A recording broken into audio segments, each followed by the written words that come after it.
Praise the lord. ఈరోజు వాక్యము June నెల 10వ తారీఖు 2026. కీర్తనల గ్రంథము 119వ అధ్యాయము 24వ వచనము. నీ శాసనములు నాకు సంతోషకరములు, అవి నాకు ఆలోచనకర్తలై ఉన్నవి.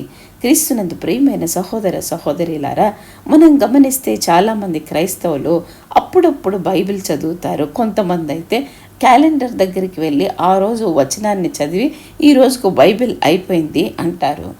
కానీ వారు తీవ్రమైన సమస్యల్లో ఉన్నప్పుడు వారు ఆ రోజు వాగ్దానాన్ని తెలుసుకోవడానికి సోషల్ మీడియా, యూట్యూబ్ మొదలైన వాటి ద్వారా వెళ్తారు.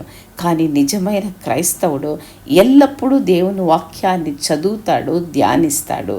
అతనికి లేదా ఆమెకు అది జీవితంలో ఒక భాగం. కష్టాల్లో ఉన్నప్పుడల్లా అని కాదు, కానీ ప్రతిరోజు సాధన చేయాలి, ప్రాక్టీస్ చేయాలి, దేవుని వాక్యాన్ని చదవాలి.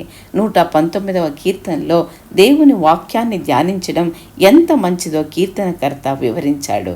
119వ అధ్యాయము ప్రతి వచనములో ఆయన యొక్క వాక్యంలోని ధన్యత గురించి వ్రాయబడింది.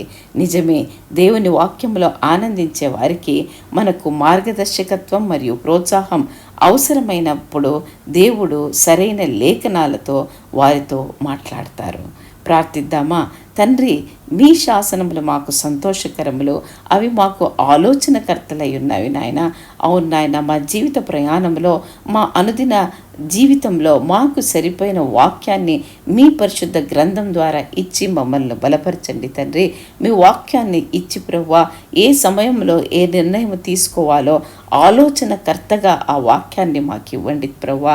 మీరు చెప్పిన మార్గంలోనే మేము నడవడానికి మాకు సహాయం చేయమని యేసు ప్రభు నామములో ప్రార్థించి పొంది ఉన్నామని నమ్ముచున్నాం తండ్రి.